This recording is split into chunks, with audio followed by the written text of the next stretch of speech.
organik seperti nih, ampas buah dan sayuran. Nanti kita isi gula, bisa gula coklat, gula merah.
Suman FM 101,2 FM dan AM.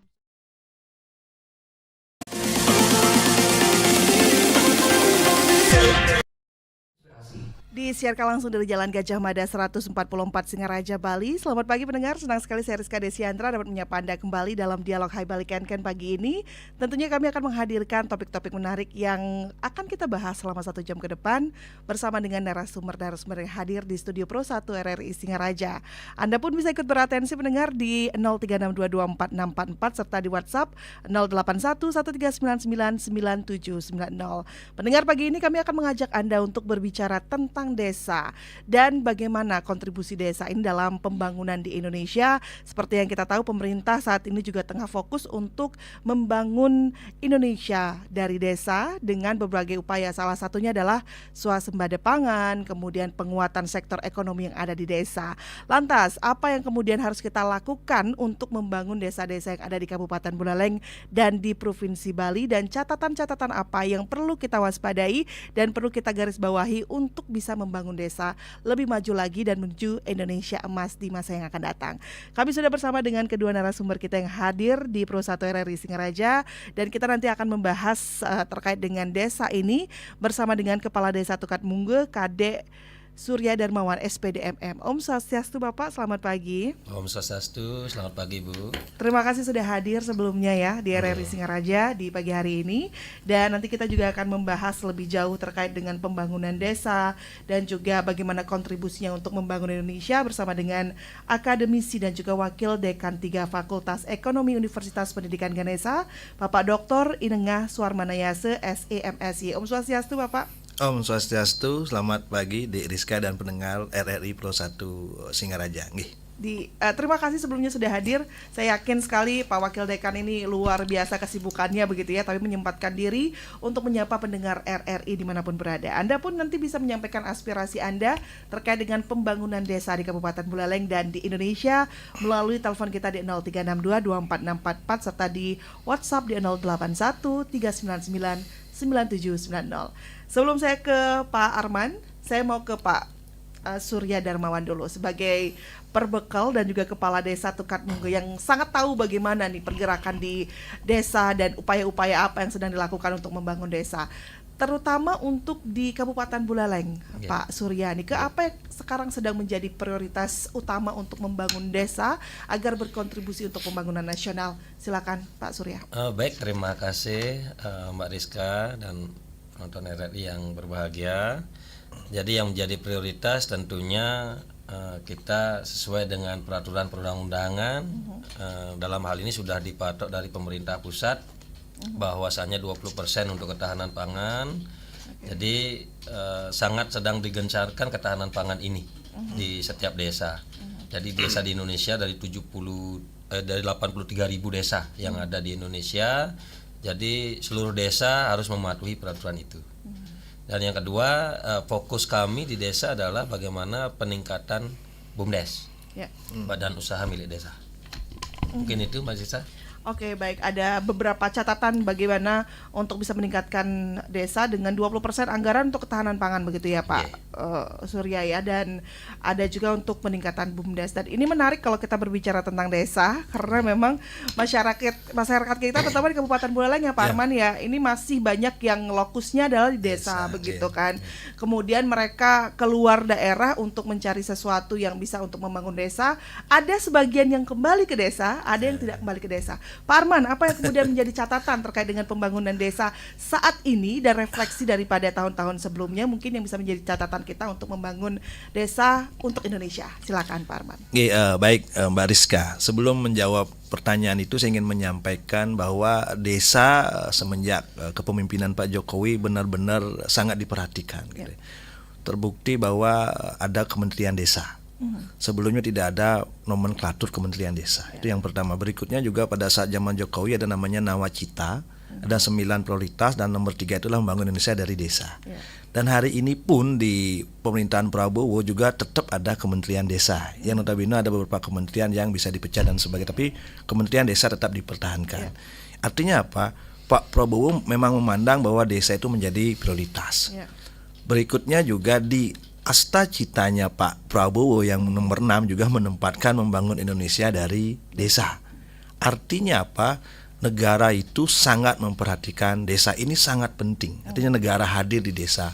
Kedua, tahun 2024 kemarin sudah diputuskan bahwa ada Hari Desa Nasional.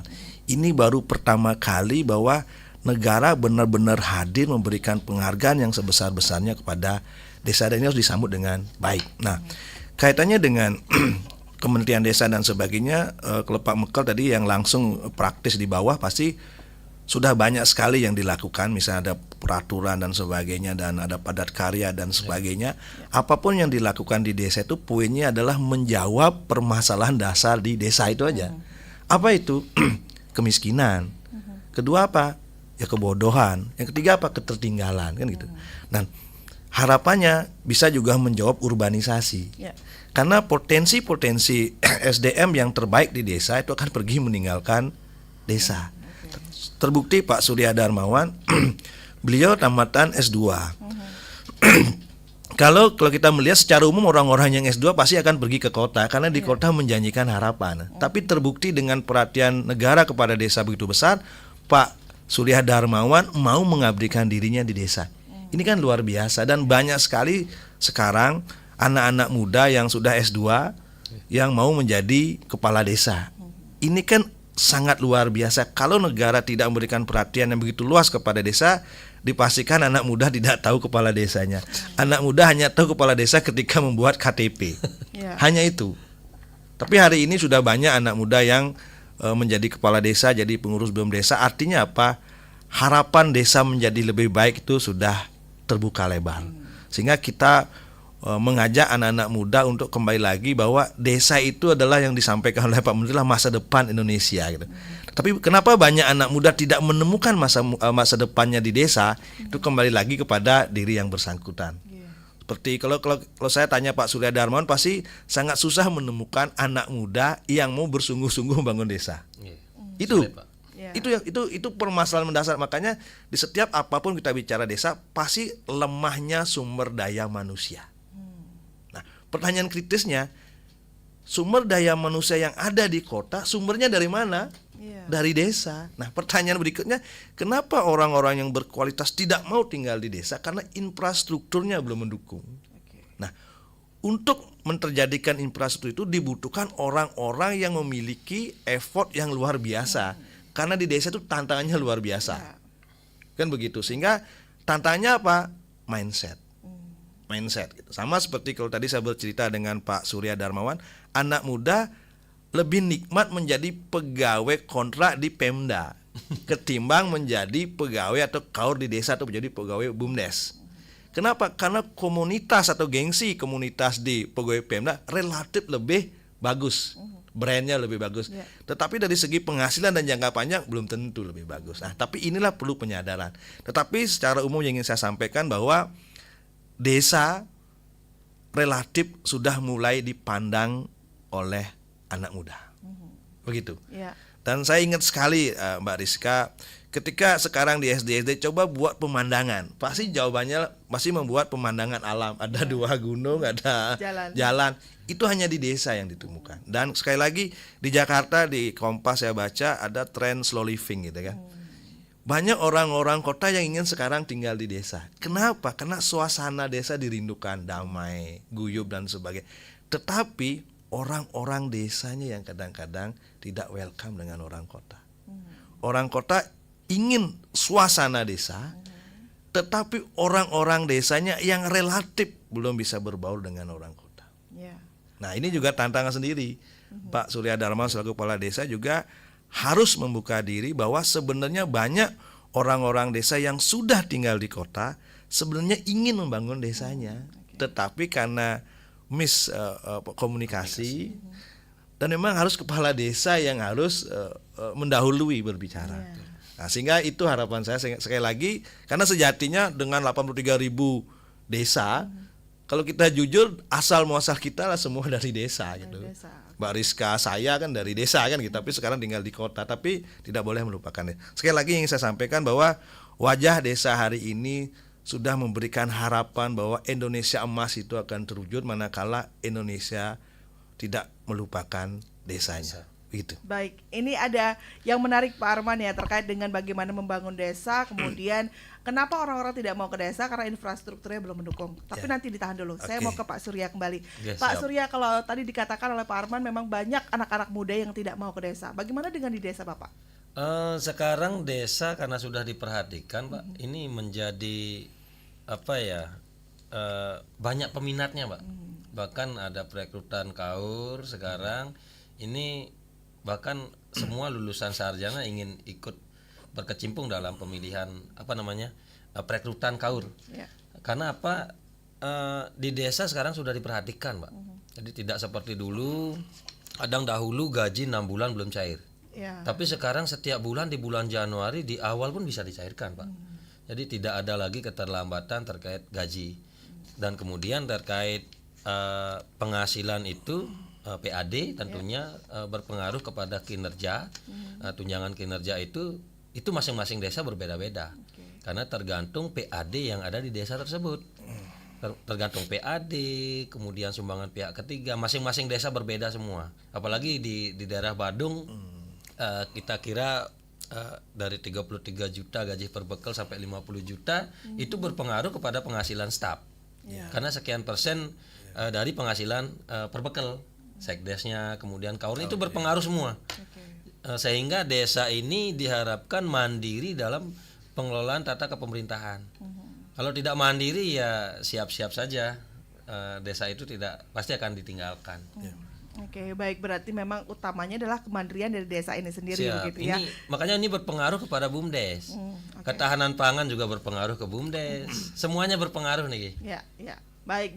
Berarti BUMDes adalah salah satu nyawa dari desa itu sendiri, Pak Arman. Iya. Nah, kalau berbicara tentang BUMDes, Iya. dan tadi juga Pak Arman mengatakan bahwa desa itu harus beradaptasi, begitu ya, Iya, Pak ya. iya. Tapi bagaimana kemudian jika kita berbicara tentang adaptasi, kebanyakan dari masyarakat desa yang takut nilai kelokalan dari desa itu akan hilang jika terlalu membuka diri kepada orang yang akan datang ke desa. Nah, ini apakah tidak kontradiktif, Pak, dengan tujuan pembangunan Indonesia di masa yang akan datang? Oke, baik Mbak Rizka. Sebenarnya kan era sekarang kan era modernisasi ya. Pertama, kita tidak boleh menutup diri. Ya. Kedua, ya kita harus menerima kemajuan. Nah, sederhananya begini. Kita tidak pernah membayangkan bahwa di desa itu hari ini ada laundry gitu kan. Tidak membayangkan karena apa? Banyak telabah, banyak sungai dan sebagainya. Itu kan udah itu makanan cepat saji juga sudah, dagang bakso naik motor juga sudah. Kalau dulu pakai rombong aja gitu kan. Maksud saya adalah kita harus pintar memfilter gitu, yang mana kita pertahankan, yang mana kita kita sesuaikan adaptasi. Sederhananya mohon maaf, dulu pekak saya itu kalau sembahyang ke Puro Besaki itu jalan kaki 3 hari katanya. Tapi hari ini kita mengadaptasi, sudah ada kendaraan, ada sepeda motor, ada mobil dan sebagainya. Tetapi sampai di Puro Besaki tetap panca sembah itu. Nah, panca sembahnya tidak boleh ditinggalkan gitu. Tetapi kita menuju Puro Besakinya kan tidak harus jalan kaki zaman dulu. Itu maksud saya, sehingga sama seperti BUMDes. Kalau zaman dulu kita bahasanya di desa, makanya salah satu karakteristik mendasar tentang desa itulah ketertinggalan. Ketertinggalan apa? Semuanya tertinggal. Sederhananya, di kota sudah terbiasa ada toilet gitu. Di desa kalau saya mau jujur, belum semua hari ini kepala keluarga miliki toilet. Tapi desa yang mana itu?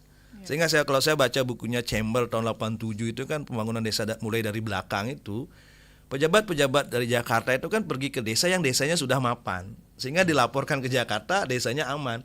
Tapi di desa-desa pelosok, sehingga hari ini Pak Prabowo membuat makanan bergizi gratis itu, bagi orang kota itu apa sih program ini? Tapi bagi di pelosok-pelosok yang masih terbiasa belum sarapan di pagi ini dirasakan. Tapi ketika di media sosial hari ini banyak makanannya tidak enak. Makanan bergizi bukan untuk enak, tetapi untuk orang yang benar-benar untuk makan itu susah. Nah, inilah Indonesia. Saya ingin mengajak anak muda itu bahwa Indonesia ini kalau di Bali relatif, kalau di Buleleng yang susah mungkin terjangkau SCTP gitu kan. Itu. Tetapi dalam waktu 1 jam dari pusat kota udah nyampe. Betul. Tapi kalau di Kalimantan bagaimana? Kayak di Bangli misalnya, masih ada sekolah SD yang gurunya hanya 3. Dan itu gurunya gantian datang setiap hari. Hanya satu orang. Bagaimana kualitas? Sehingga ketertinggalan itu pasti terjadi. Akses. Dulu kita berbicara ketika corona ada sekolah daring. Kalau di kota kan gampang, ada corona kita daring. Di desa gimana? Menek punya buah tetap tidak ada internet. Nah, inilah Indonesia. Nah, maksud saya adalah saya ingin mengajak kepada orang-orang yang di desa itu, kita beradaptasi dengan perubahan. Tapi yang mana bisa dirubah, mana yang tidak. Terbukti anak-anak muda sekarang kalau kita lihat fashion ketika ordelan di Puro kan semua fashionable. Berarti apa? Dia mengadaptasi. Tetapi yang tetap misalnya panca sembah kan tidak boleh diubah itu. Itu namanya seperti ngaben dan sebagainya tetap gitu kan. Artinya apa? Kita tidak boleh antipati di dunia global hari ini gitu. Nah, terus kaitannya dengan BUMDes misalnya ya. Karena saya basicnya adalah ekonomi, tidak bisa dipungkiri modernisasi sebuah komunitas itu tidak bisa lepas dari unsur ekonomi. Nah, BUMDes itu adalah apa? Nafasnya desa. Kalau saya bandingkan dengan LPD, desa adat di Bali itu sekarang eksis gitu kan. Karena salah satunya ada LPD. Masalahnya udah 30 tahun LPD, dan pendiri LPD itu Pak Ida Bagus Mantlo mengatakan bahwa untuk melestarikan desa adat di Bali dibutuhkan uang gitu. Nah, berarti untuk melestarikan butuh biaya. Dari mana sumbernya? LPD. Sama juga. Untuk eksistensi desa dalam menjalankan aktivitas untuk menjawab tantangan desa itu dibutuhkan uang. Itu apa? BUMDesa. Tapi kan ada dana desa. Sekali lagi, dana desa adalah stimulus. stimulus. Ini salah kaprah banyak di bawah. Betul. Sekali lagi saya ingin mengatakan dana desa itu suatu saat nanti akan bisa Pangkas. diputus. Bisa diputus. Karena sebenarnya hari ini dana desa itu untuk apa? Kemandirian akhirnya. Makanya untuk BUMDesa, kalau BUMDesanya sudah mandiri, kalau orang Bali bilang ngisin dewek gitu. Sehingga dari BUMDes bisa, misalnya kalau saya ngomongin di Ponggok itu kan, itu BUMDesnya yang luar biasa itu. Nah, LPD saja yang satu unit usaha bisa mengajegan desa adat. Ya. Satu unit usaha. Sedangkan BUMDesa bisa membuka segala jenis usaha yang dibutuhkan oleh desa. Termasuk bikin PT bisa. Apapun boleh. Nah, sehingga untuk membangun itu dibutuhkanlah orang-orang gitu. Ya. Orang-orang yang bagaimana? Misalnya mohon maaf ya. Banyak di Bali itu ada berapa BPR? Ada 138 BPR kalau nggak salah. 100 ada direktur utama. Untuk menjadi direktur seluruh sertip di Bank Indonesia atau OJK hari ini. Berarti memiliki kemampuan perbankan. Ya. Pertanyaannya, direktur BPR dari mana? Dari desa. Berarti kalau misalnya BUMDesanya itu membuat perkreditan atau jasa simpan pinjam, jadikanlah direktur BPR itu menjadi konsultannya. Jadikanlah penasehatnya. Dan saya pastikan direktur yang sudah punya fasilitas tidak butuh digaji. Itulah cara mereka ingin membangun desa. Pertanyaannya, mau nggak desa berkomunikasi, memulai berkomunikasi dengan orang-orang seperti itu? Contoh misalnya, direktur utama Bank BPD Bali, pasti orang Bali, pasti punya desa adat, pasti dari desa gitu kan. Pak Rektor Undiksa Prof. Plasmawan, sekarang jadi rektor, dari mana? Dari desa. Berarti kalau di desanya ingin mendirikan PAUD, coba Pak Rektor dijadikan penasehatnya, bagus nggak kira-kira PAUDnya? Nah itu sederhananya. Pertanyaannya, mau nggak kepala desa memiliki nggak kepercayaan diri untuk mengajak, mengundang dan mendatangi orang-orang yang sudah berhasil di kota? Nah, sehingga kata kunci di era sekarang adalah kolaborasi kan gitu kan. Kolaborasi dan koordinasi adalah sebuah kata yang sering terucap tapi sangat susah diimplementasikan. Kenapa? Karena di situ ada egosentris sebenarnya. Di satu sisi saya ingin melihat kepala desa betul seperti yang saya katakan, desa itu seperti republiknya desa. Sehingga dia seolah-olah menjadi presidennya desa. Tapi karena memiliki kekuasaan, oke lah, kewenangan lokal skala desa itu, subsidiaritas itu, bisa jadi dia tidak mau menerima pendapat dari luar. Nah, inilah tantangan. Sehingga maksud saya begini, tapi ketika banyak anak muda hari ini menjadi kepala desa, relatif anak muda mencintai perubahan. Betul. Nah, sehingga ketika anak muda jadi kepala desa dan mau adaptasi dengan perubahan, otomatis komunikasi dengan orang-orang yang sudah sukses akan cair. Nah, contohnya begini, ini anggota dewan yang terhormat yang sudah hebat-hebat pun tetap akan ada agenda studi tiru. Ya. Berarti apa? Mencari perbandingan. Ya. Nah, di desa itu apapun kegiatan yang dilakukan desa, semua sudah ada di perusahaan. Perkreditan simpan pinjam sudah ada bank. Benar nggak? Betul. Misalnya bikin minimarket, sudah ada minimarket yang sukses. Apapun yang dilakukan di desa sebenarnya sudah dibuat oleh perusahaan-perusahaan yang profesional. Pertanyaannya, mau nggak kepala desa memulai, bukan menurunkan egonya sedikit, melakukan studi tiru kepada perusahaan-perusahaan itu. Nah itu, seperti itu. Iya. Ya, gitu. Baik, kembali lagi, permasalahannya adalah kolaborasi Ya. dan SDM. SDM. Tentunya begitu Betul, ya. betul. Pak Surya, kalau di Tukan Munggas sendiri bagaimana Pak? Apakah desa sudah mengadakan kolaborasi untuk bisa membangun desanya Pak? Sudah. Jadi Apa saja itu Pak? salah satu strategi kami adalah sekarang meluncurkan beasiswa setiap tahun. Sekarang sudah kami membiayai 22 anak sarjana Ya. sampai sarjana S1 kita biayai. Kemudian di setiap tahun ada penambahan sehingga di tahun keempat kita masuk APBDes kan tetap nih. Ya. 4 kali di semester sampai semester 8 kan tahun keempat jadinya. Udah genap semua. Sekarang udah ada total 22 anak dan sekarang target saya adalah 15 anak di tahun 2025. Untuk kuliah ada di STA, ada Undiksa, Panji Sakti, ada STIE. Kita kasih biaya itu di SPP, kita gratiskan semua sampai sarjana. Oke. Kemudian perangkat desa sudah kita tawarkan bagi yang perangkat desa yang tidak memiliki gelar sarjana agar dikuliah dengan program RPL. Ya. Hanya 2 tahun sudah menyandang gelar sarjana. Itu sudah kita penjajakan, termasuk karyawan BUMDes. Karyawan BUMDes termasuk direkturnya udah S2. Yang lainnya ada 3 karyawan yang belum. Nanti ini kita akan pacu lagi agar mereka mau kuliah dan kita gratiskan. Di BUMDes kan setiap tahun ada dana pendidikan. Ya. 5% dari HU hasil usaha itu ada, itu kita gunakan. Jadi keluar dana desa kita keluar. Kemudian di samping itu kemarin juga kita di BUMDes ini kita studi tiru, walaupun tidak ke sana ya, studi tiru ke desa Bagdi Srage. Iya. Kita lihat-lihat sistemnya gimana, Panji dengan BUMDes yang udah besar. Kita sama menggunakan sistem yang sama, BUMDes ID. Jadi lewat HP pun kita sudah bisa mengecek masyarakat yang menunggak. Itu bisa kita cek. Karyawan yang tidak bekerja hari ini kita tahu. Iya. Lewat BUMDes ID, hanya lewat HP saja kita bisa tahu karyawan bekerja apa tidak. Ya, Pak, tapi sejauh mana kontribusi dari BUMDes yang ada di Tukat Mungge ini untuk pembangunan perekonomian masyarakat di Desa Tukat Mungge? Ya sangat ini berpengaruh Bu. Ini saling berkaitan. Contoh ketahanan pangan kita memberikan 100 ekor bibit babi Ya. ke 100 orang penerima. Misalkan ke 10 kelompok. Dari 100 penerima ini kan butuh pakan Bu nanti ke depan. Butuh pakan, kemudian daging babinya kan banyak nanti Bu. Dalam waktu 5 bulan, 6 bulan itu banyak. Dan ini kita pacu BUMDesnya agar membuat toko di desa. Baik itu pakan ternak, nanti warga akan membelinya di BUMDes Bu. Iya. Itu walaupun dengan kredit kah atau apa sistemnya ya kita, yang penting ini ada perekonomian dari desa untuk desa. Kemudian setelah ada bibit babi, yang rencana BUMDesnya lagi ngambil dagingnya, mungkin bikin pentol, sosis dan lain-lain. Nanti arahnya ke sana. Oke. Kita putar terus nih Ki.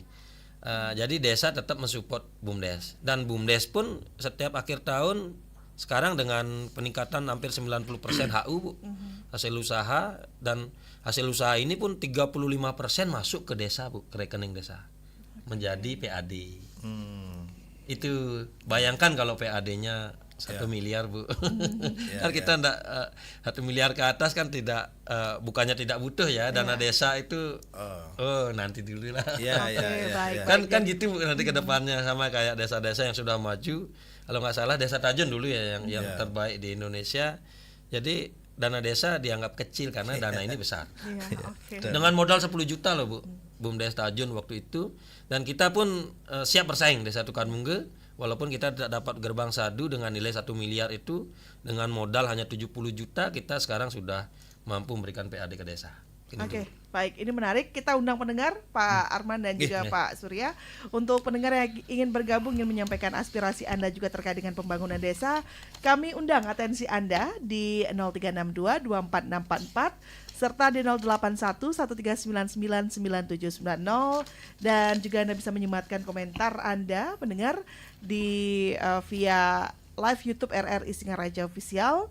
Anda bisa langsung menyematkan komentar dan juga Anda bisa menyampaikan aspirasi Anda. Apa nih dari pendapat Anda atau mungkin fakta-fakta yang Anda lihat di desa di sekitar Anda, untuk masyarakat yang juga saat ini masih berdomisili di desa, hal-hal yang terjadi saat ini di desa untuk membangun desa yang lebih baik tentunya di masa yang akan datang. Kita sapa Pak Arman dan juga Pak Surya, satu pendengar kita yang sudah bergabung. Selamat pagi RRI. Selamat pagi RRI Mbak Rizka. Iya, ini dengan Bapak siapa Pak? Ketut Maliarse Bondalem. Pak Ketut Mariase di Bondalem, silakan Pak.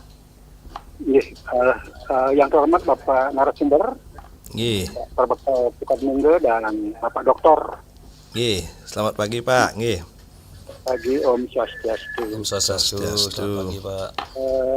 Luar biasa apa yang disampaikan tadi, baik oleh Bapak Kepala Desa maupun oleh Bapak Doktor, bagaimana menyikapi peningkatan ketahanan desa untuk menuju swasembada pangan.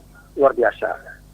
Nah, di sini adalah saya hanya urun rembuk saja. Bagaimana kepala desa itu, termasuk desanya adalah pemerintahan yang mendasar sekali. Beda dengan dulu. Kalau dulu kan desa tidak tidak diberdayakan lah. Kalau sekarang ini dana desa sampai ada menterinya dan sebagainya, itu kan sudah luar biasa untuk desa sebagai landasan dasar yang kuat bagaimana menciptakan kondisi. Dan siapa yang ada di desa? Jelas kepala desa, seperti Bapak tadi yang dari kepala desa Permungge. Ya harus benar-benar lah untuk meningkatkan ketahanan desa kuat dalam hal swasembada pangan, ya memberdayakan lahan pertanian sesuai dengan kondisi lingkungan yang ada. Kemudian jangan lupa juga, mungkin rumahnya luas atau mungkin pekarangannya luas, itu ada yang disebut dengan ya memberdayakan lahan pekarangan. Yang kemudian juga memanfaatkan teknologi modern seperti Pak Dokter tadi bilang tadi. Mana di punya nyui karena yang disebut dengan sinyal tidak ada. Nah itu di desa. Itulah Indonesia menurut Bapak tadi. Kemudian sering-seringlah adanya penyuluhan yang kontinu bagaimana supaya para petani, masyarakat itu mengetahui dengan baik sebagai warga masyarakat untuk ikut membantu ketahanan yang kuat. Dalam desa pemerintahan paling mendasar ini memerlukan kepala desa yang berwawasan visioner. Ya. Untuk memajukan desa, Baik. berwawasan luas dan berilmu pengetahuan. Makanya pendidikan penting sekali. Ya. Sering turun ke kepala desa, sering turun ke desa-desa untuk mengetahui efisiensi masyarakat dan lingkungannya, Baik. sehingga tidak hanya di atas meja. Baik. Nah kalau ada yang masih di atas meja, itu berarti dia itu tidak mengerti istilahnya turun ke bawah. Baik, Pak Mariase. Kemudian Ya. ya, mengembangkan potensi yang bisa dikembangkan sebagai sumber pendapatan, BUMDes, LPD, koperasi. Kemudian memperhatikan unsur-unsur pendidikan, jangan sampai di masyarakat itu putus sekolah. Baik. Coba Nelson Mandela sendiri mengatakan Baik. bahwa kalau ingin mengangkat dunia ini ke hal yang lebih baik, pendidikan utama. Ampure, Baik. suatu bakat baru. Terima kasih Pak Mariase. Jangan cinta dalam hati. Rayu, Manusia. Baik, terima kasih Pak Mariase di Bondalem, luar biasa sekali ya pandangan-pandangannya ini untuk membangun desa juga nanti akan ditanggapi oleh kedua narasumber kita. Di belakang Pak Mariase kita sapa kembali pendengar lainnya di 24644. Selamat pagi RRI. Halo, selamat pagi RRI. Selamat pagi. Iya, Nah, dengan Pak Gus. iya, ya, Gus mau. Ya, di Desa Mayong. Silakan Pak Gus. Selamat pagi, Bapak narasumber dari akademis. Iya, selamat pagi ya Pak. Pak Dokter. Selamat pagi, Pak Kepala Desa. Ya, selamat pagi Pak Gus. Om Swastiastu. Om Swastiastu. Ini topik pagi hari ini narasumbernya bagus sekali. Saya ingat dua pakar ekonomi yang terkenal di tanah air mengenai desa ini. Jadi Profesor Mobiarto dengan Arif Budiman, mungkin Oh, Dokter iya. tahu ingat. Nggih. Ya, mungkin kedua tokoh yang terkenal di nasional ini Ya. mengenai di desa ini. Ya. Sekarang menjadi kenyataan dah sekarang ini. Pemerintah sudah sangat memperhatikan desa ini. Ya. Sudah pada di kota-kota terus disoroti. Sekarang dah mulai diririk di desa ini. Dengan ilmu tata pemerintahan, sudah undang-undang tata pemerintahan Baik. sudah cara menjadi satu hal yang sangat baik. Usia masa jabatan kepala desa di 6 tahun menjadi 9 tahun. 8. Ini ya, berapa tahun? 8 tahun. Ya, 8. Iya, luar biasa. Iya. Karena pemerintah pandang ya, Ya. jadi hal yang betul-betul di desa ditinggalkan. Baik. Sekarang ini sudah menjadi menarik, dilirik sekarang semua ini. Itu yang pertama. Kedua, mengenai dana-dana desa ini luar biasa, tidak Ya. sedikit miliaran. Baik. Ya, ini alokasi dana itu yang luar biasa sekali ini.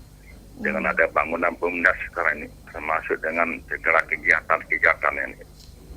Ya. Terutama sekarang di sektor pertanian. Mhm. Ya, sektor pertanian dan pangan ini menjadi prioritas utama dalam swasembada pangan sekarang ini. Jadi Ya. pemerintah Presiden Prabowo ini sudah sangat getol sekali. Baik. Ada berdesa sekarang ini supaya sektor pangan ini menjadi prioritas utama. Menjadi mandiri. Ya. Karena seperti Pak Dungge ini sektor daripada pertanian ini saya tahu di sini sangat bagus.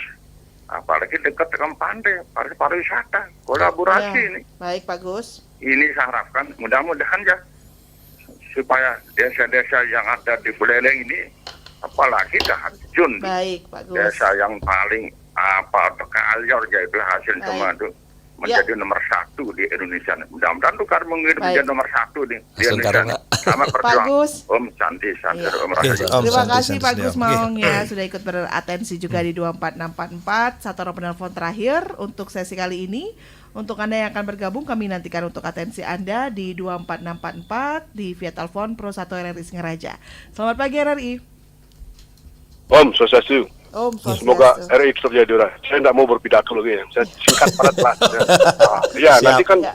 seperti narasumber nanti kita. Iya, Orang iya. kita hanya, mohon maaf ya, hanya kita sebagai memberi aspirasi dan Ya. sebagai masukan. Silakan. Begini. Pak Anggas. Ini bagaimana kalau Pak Mekal nanti programnya nanti setiap desa kasih bibit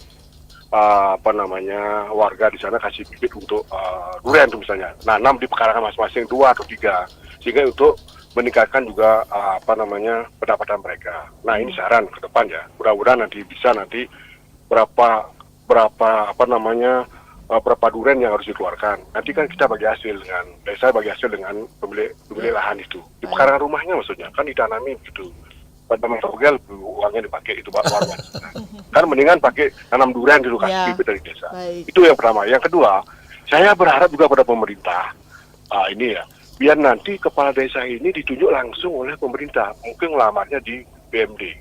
Nggak usah lah pilih-pilih masyarakat, nggak usah lagi. Karena apa? Seperti sekarang ini kan oke lah mau ngayah seperti Pak Surya Dharma luar biasa ini sebagai pilar project untuk di Bali. Jadinya itu kan pekerjaan memang benar-benar ngayah berdasarkan RCTI, rasa cinta tulus ikhlas dengan desa. Gitu.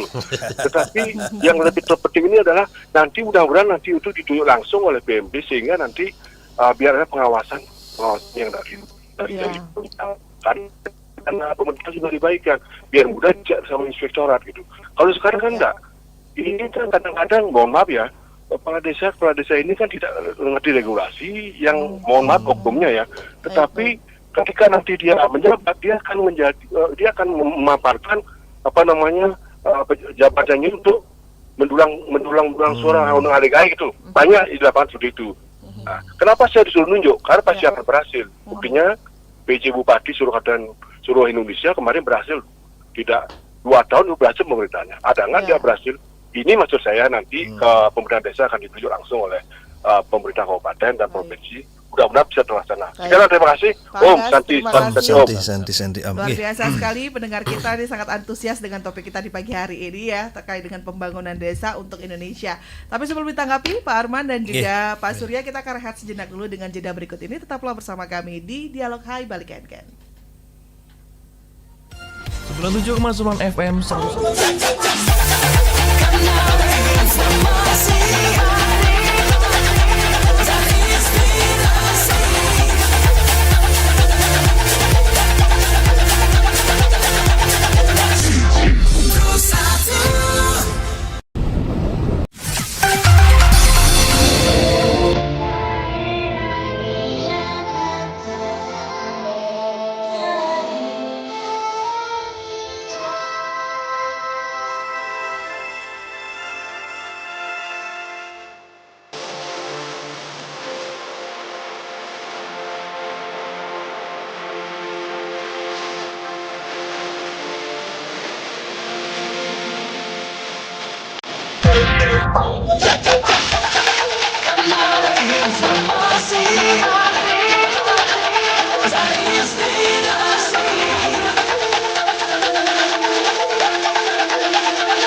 Pendengar, terima kasih Anda masih bersama kami di Pro 1 RRI Singaraja, Kanal Informasi dan Inspirasi. Kita masih bersama dengan kedua narasumber kita. Ada Kepala Desa dari Tukat Mungge, Bapak Kade Surya Darmawan SPDMM, dan akademisi serta Wakil Dekan 3 Fakultas Ekonomi Universitas Pendidikan Ganesha, Bapak Dr. I Nengah Suarmanayase SEMSI. Sudah ada 3 orang penelpon yang bergabung, bisa ditanggapi dari Pak Surya dulu, nanti ke Pak Arman ya. Silakan Pak Surya. Iya, langsung ketiga-tiganya silakan Pak. Baik, Niki, kan ada Pak Ketut Mariasi dari Wondalam. Itu terkait bahwa desa sebagai ujung tombak ya di Indonesia ini. Kemudian bagaimana cara mempertahankan lahan pertanian, kemudian pemberdayaan lahan kosong dan teknologi. Kemudian petani di sini juga disebut ya. Nah, di sini kita seluruh aspek yang ada di desa itu harus terjamah dari dana yang ada di APBDes. Jadi tidak hanya petani, peternak, kemudian nelayan pun kita akan akomodir. Ya. Dari dasarnya petani ini menjual sawah kan karena bibit mahal, kemudian pupuk subsidi juga beli pupuknya mahal, sedangkan menjual gabahnya murah. Iya. Ini yang sangat berat sehingga bisa dialokasikan dari dana desa. Dana desa ketahanan pangan 20% kali anggap 1,1 miliar. Ya. Berarti ya dihitung aja 20%-nya.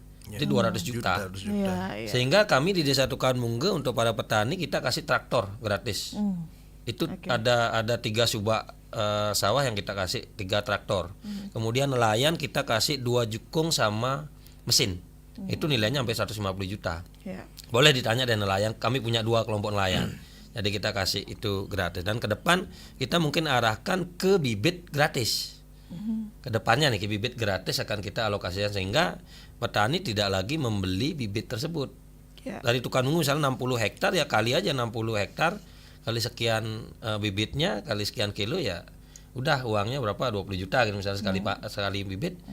Jadi itu kita kasih cuma-cuma loh. Cuma-cuma. Nanti efeknya apa?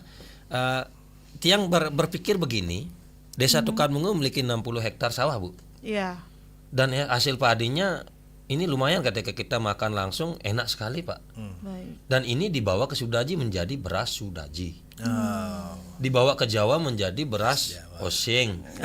Dibalik lagi ke sini nih, hanya di label. Ini mohon maaf ini. Iya. Tukan Mungge, ini kemana berasnya, Bu? Nggak mungkin. Orang Tukan Mungge dijual kok.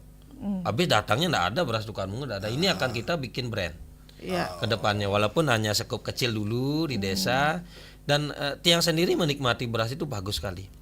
Mungkin itu dasarnya lahan sawah ini bertahankan karena ya pemilik sawah yang menjual, karena hasilnya tidak sesuai dan pemerintah tidak hadir di sana. Iya. Hadirnya yaitu pembelian bibit, subsidi pupuk, kemudian jualnya jangan sampai ke orang-orang tertentu. Ini jujur saja nih kami di lapangan.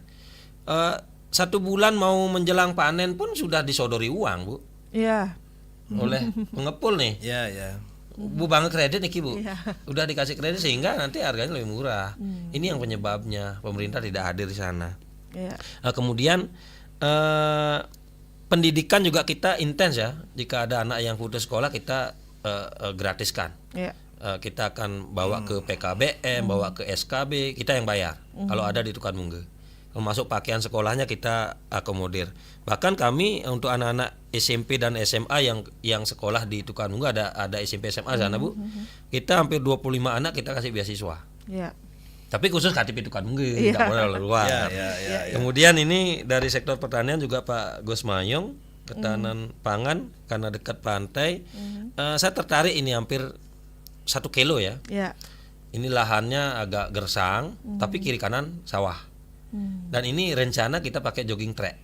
Bagaimana BUMDes itu ngelola minimal lah, oke gratis dulu, lama-lama kan ada warung, Bu. Iya. Warungnya kan tiap hari bayar nih. Iya. Kan ada tamu-tamu nanti hotel villa ada di Tukan Mungge, ini arahnya kami akan ke sana. Ada pendapatan lagi ke BUMDes. Kemudian bibit duren dalam hal ini belum masuk ke ketahanan pangan. Iya. Terus terang ini kita sudah konsultasi bahwa bibit duren itu tidak masuk ke ketahanan pangan. Yang masuk itulah sayur mayur, tomat dan lain-lain. Tapi ini bisa dengan menggunakan dana yang lain. Iya. Ini bisa. Nanti misalkan BUMDes yang menyediakan bibit, kita bagi hasil itu bisa. Kemudian dana lain-lain atau pihak ketiga atau PAD kita gunakan itu boleh. BHP BHR kita gunakan kan bisa. Ya. Kan tidak hanya kita punya minimal 5 dana Bu di desa PBDes. Ada dana desa, ada alokasi dana desa, ada bagi hasil pajak, ada bagi hasil retribusi daerah, kemudian ada dana lain-lain. Oke. Bunga bank atau sumbangan pihak ketiga, dan terakhir PAD Bu, ada 6 ini. Yang ketujuh ada BKK mungkin Bu, BKK Ya. Kabupaten, provinsi, Ya, mau dari Denpasar ngasih kan bisa.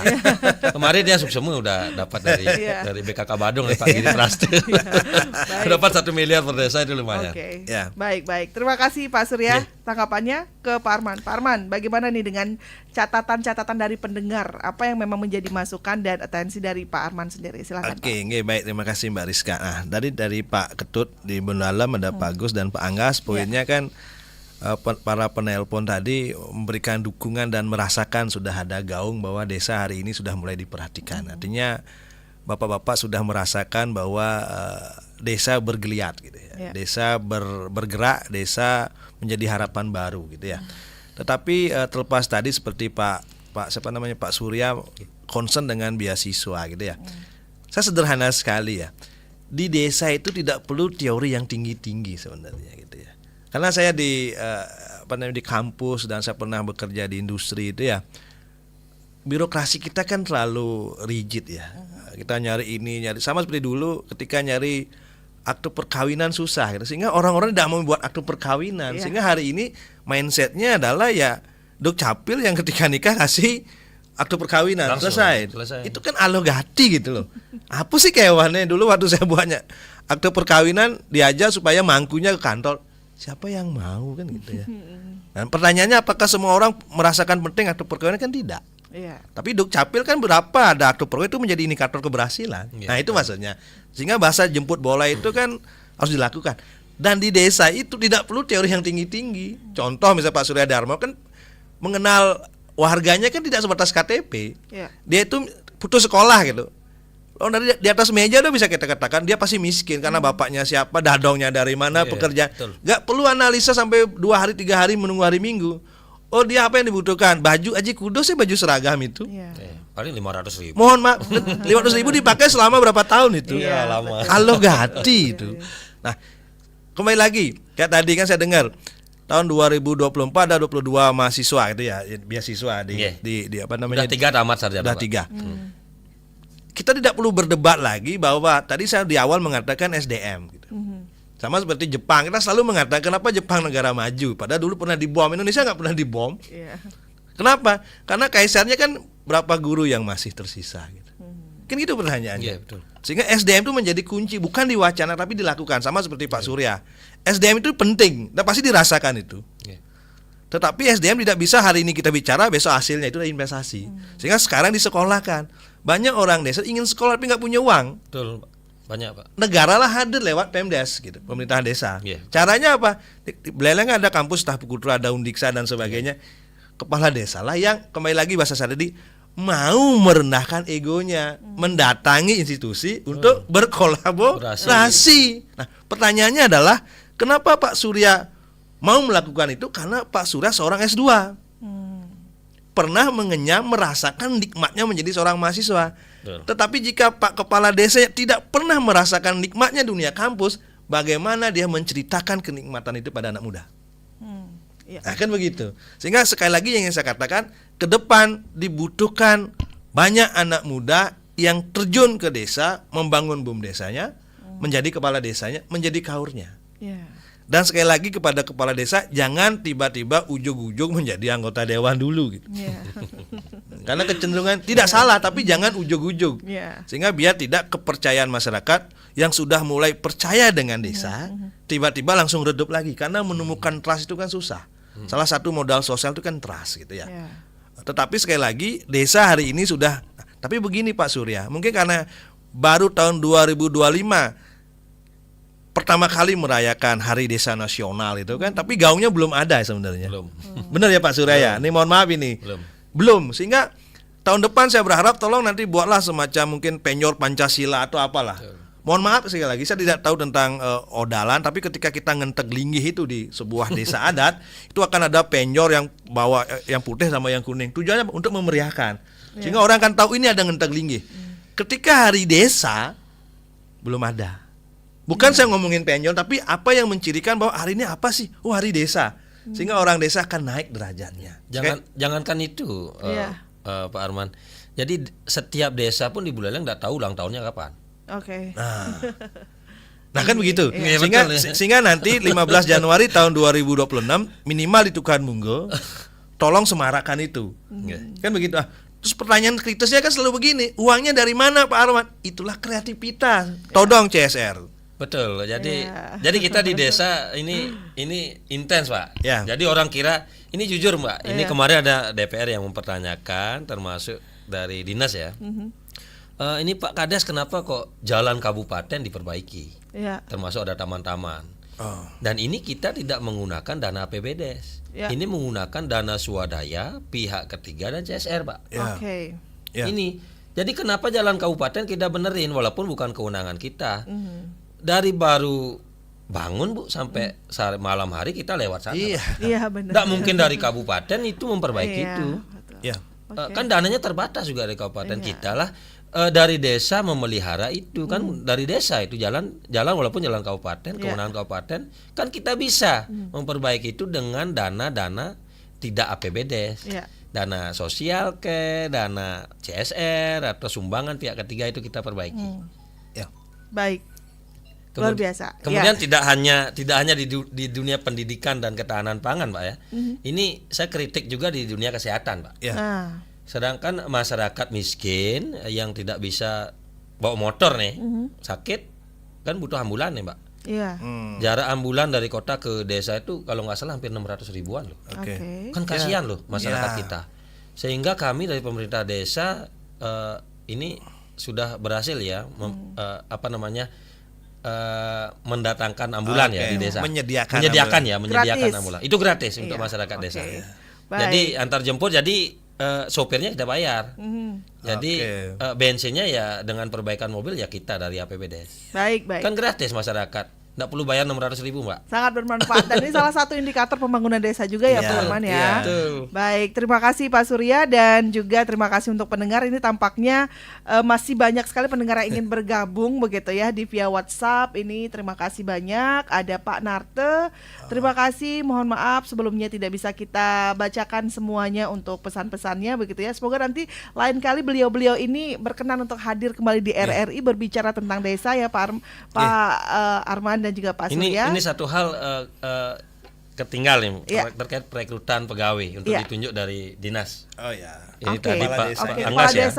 Silakan. Pak Anggas ya. Jadi ini berbeda regulasi karena desa itu otonom ya, berdiri sendiri, pemerintah terbawah. Ada 4 pemerintah pusat, pemerintah provinsi, pemerintah kabupaten dan pemerintah desa. Jadi tidak bisa intervensi dari pemerintah kabupaten ke desa kecuali ada regulasinya harus intervensi.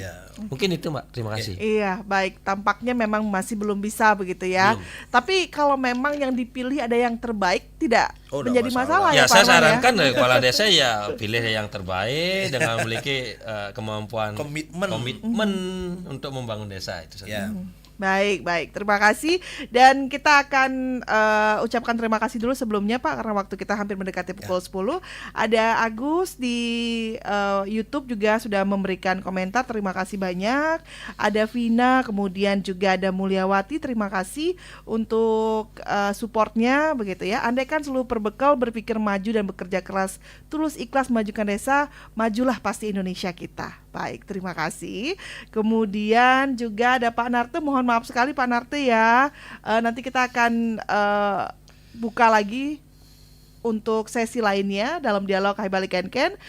Beliau ini menyinggung terkait dengan gerakan swasembada pangan gitu ya kan. Apakah di Tukat Munggo sudah membuat program tersebut dan lain-lainnya, begitu banyak sekali yang memang menjadi perhatian beliau.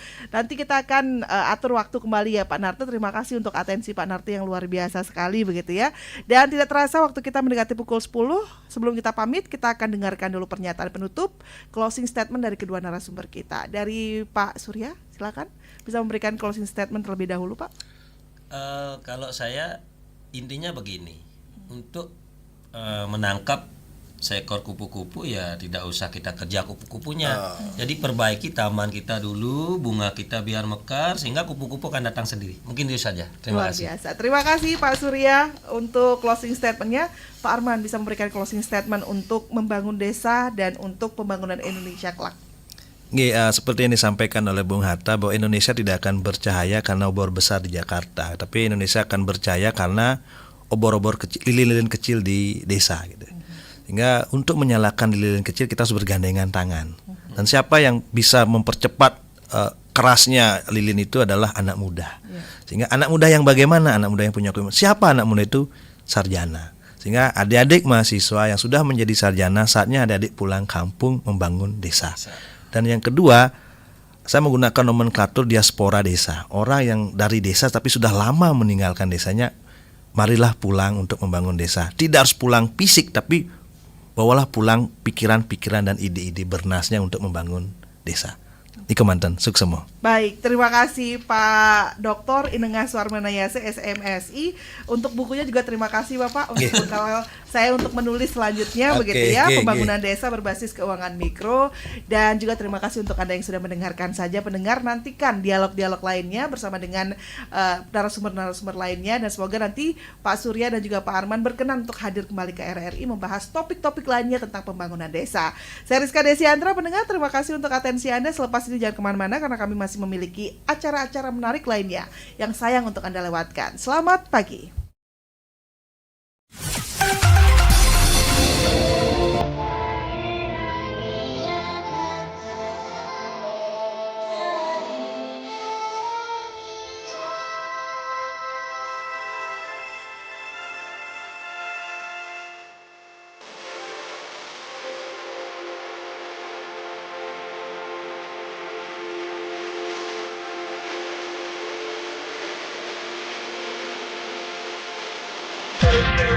Jakarta